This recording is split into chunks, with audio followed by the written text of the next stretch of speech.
Hi everyone! Today we're talking about the difference between INFJs and INFPs. So following the poll that I made on my channel a few weeks ago, I asked you guys what comparison you'd be most interested in learning about. The first one that came up was ENTP versus ENFP, and this is what I talked about last week, so make sure to check that video out. And today I'm moving forward and discussing the differences between INFJs and INFPs. We will be considering things such as the differences between NI and NE, FI and FE, the difference in interaction style, communication style, and some other ideas that I've noticed and come up with. So all about that in the next few minutes. If you haven't already, please don't forget to like and subscribe, and let's dive in. Now, I was mentioning earlier that we will start by discussing the differences in cognitive functions. Again, I've touched on this topic before. There are a few videos where I go more in depth with respect to the differences between introverted intuition, so in this case INFJ, and extroverted intuition, INFP, and also the differences between extroverted feeling and introverted feeling, right? Of course, you can also watch the ones that compare introverted thinking and extroverted thinking, introverted sensing and extroverted sensing, because they also apply. But the most notable differences come from the intuition and feeling functions. So even though both of these types have a lot in common in terms of letters, so they are both introverts, they're both intuitive, they're both feelers, and it seems like the only difference is the last letter, the judging versus perceiving dichotomy. We have a pretty obvious difference in terms of how these two types work, how these two types operate, how these two types think. Because the cognitive functions are completely different from each other. Yes, there are some subtleties and there are some things that we might need to give a more careful, let's say, level of attention to. But still, the way these types operate is extremely different. So let's start with the intuition function or the intuition difference. For INFJs, their dominant function or hero function is introverted intuition.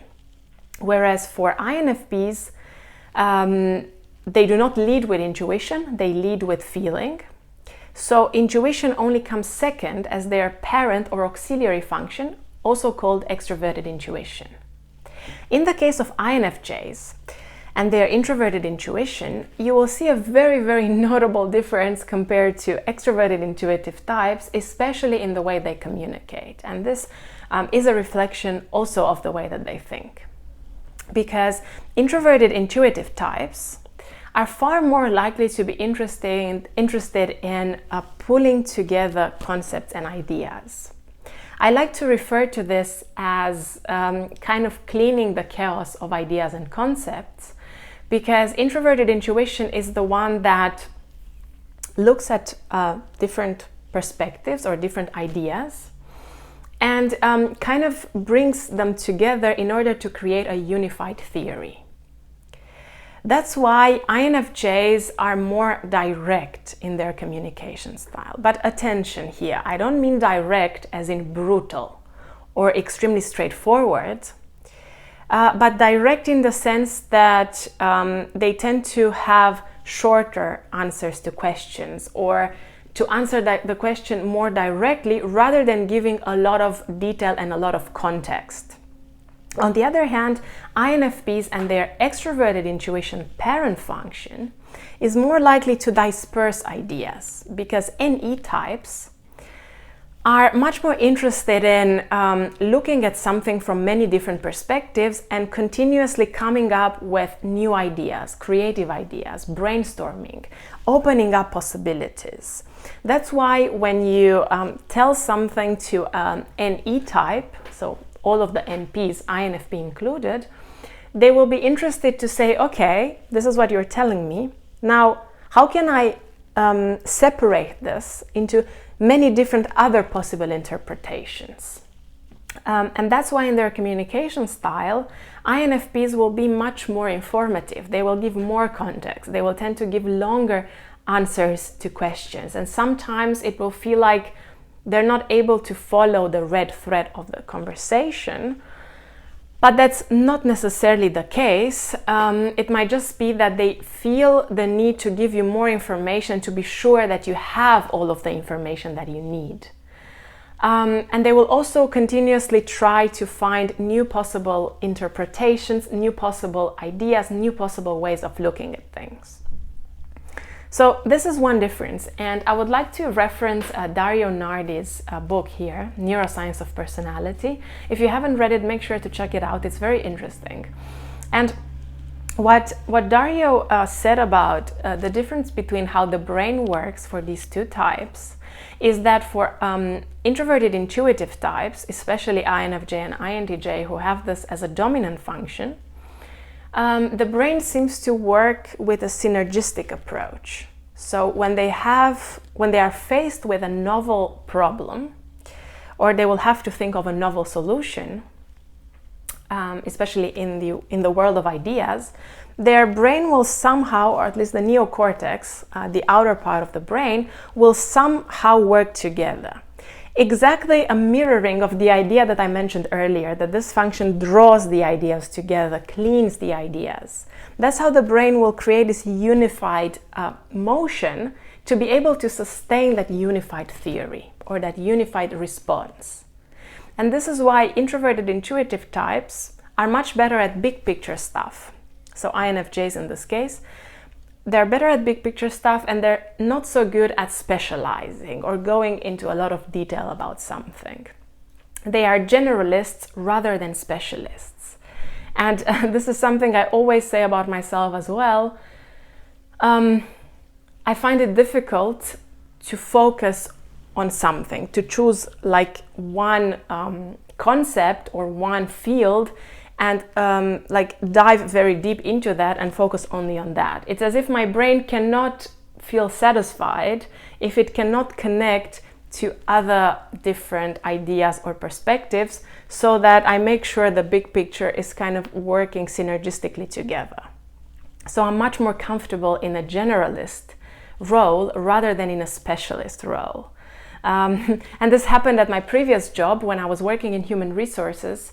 The team leader gave me this feedback, and she said, you are not necessarily better than your colleagues in the specific things that you need to do for this work.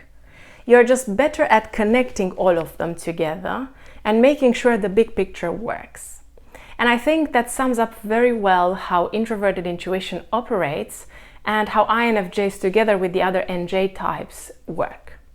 On the other hand, INFPs and their extroverted intuition, as Dario Nardi said in his book, looks like a tree lighting up, like a Christmas tree lighting up. Sure, it's more obvious in ENFPs and ENTPs, but INFPs and INTPs have this as well. It's as if their brain is constantly looking for something else, something new, a different perspective. Other parts of the brain light up in different situations, and this is exactly what they need to support this process of constantly brainstorming, constantly challenging with new perspectives, new ideas, new ways of looking at things. Now, moving on to the feeling function. We've got extroverted feeling in the case of INFJs and introverted feeling in the case of INFPs. So extroverted feeling will manifest in a tendency that INFJs have, together with the other FJ types, but also with the TPs, to easily feel the atmosphere in a situation, to feel what is appropriate to say, and kind of realizing what the expected emotional response from other people is. Now, extroverted feeling is about more than that, and if you're curious to learn more about it, check out my video where I talk about extroverted feeling in depth, analyzing what Carl Jung wrote about this function in Psychological Types. But just a few things here to help you differentiate between INFJs and INFPs. INFJs will mirror much more of what other people are doing in terms of their emotional expression, emotional vibe, opinion, gestures, this kind of things. Whereas INFPs will connect much more to their introverted feelings. So they will be much more likely to also be able to be empathetic, also be able to tell how other people are feeling, but instead of that, they will focus more on what they are feeling, on what is important to them, on what their values are saying in a specific context. And that's why in a social situation, they might not always, respond or behave in a way that the group kind of expects, but in a way that they expect, in a way that feels real and authentic to them. I'm not saying one approach is better than the other.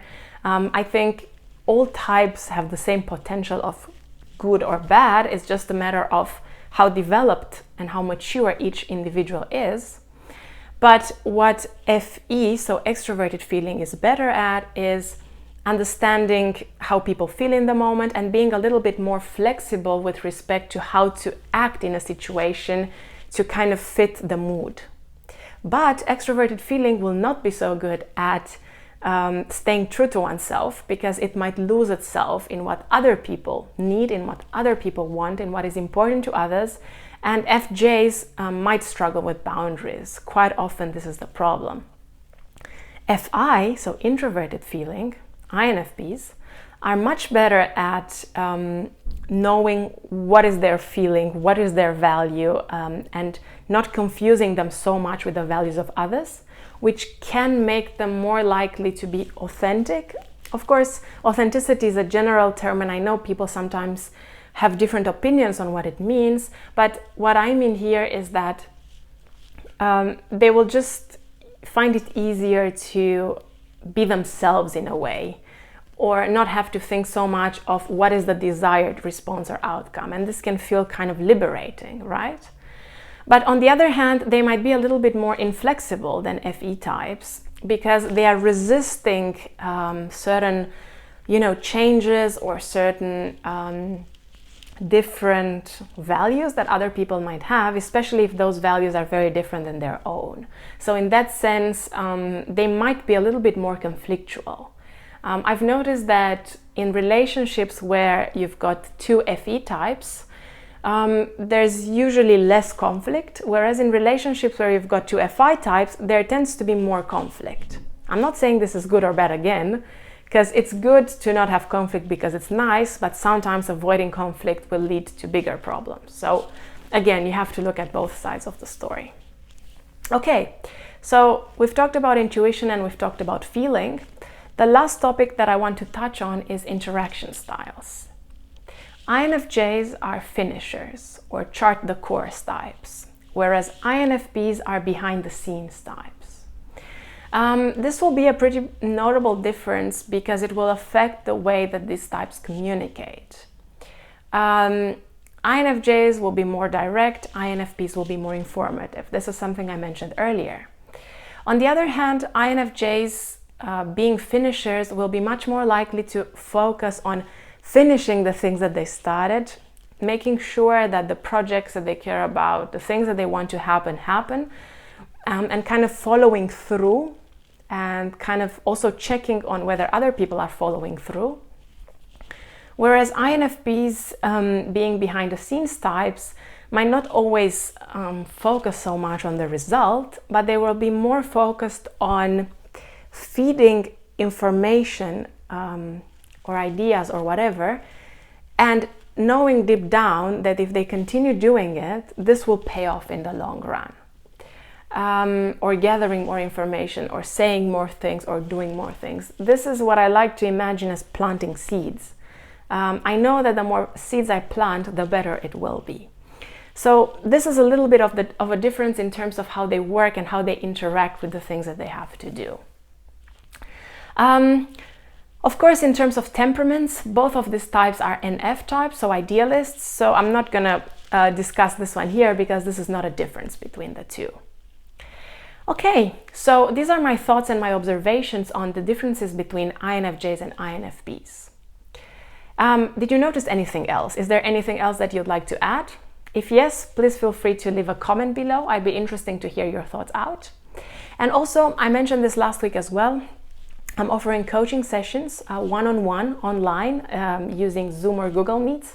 Not necessarily focused on MBTI and Enneagram, but kind of using this as part of a process. I can work with you to help you improve your communication skills, to help you improve your relationships and the quality of them, of course. I can work on career matters as well because I have experience in human resources, or just the more general life coaching. If you're curious to learn more, I'm going to put a link in the description below, so feel free to check that out. And of course, you can always message me on Facebook or Instagram. You can find me as INFJinx, and I'm happy to answer any of your questions. Thanks a lot, guys. Hope you really enjoyed this video, and see you next time.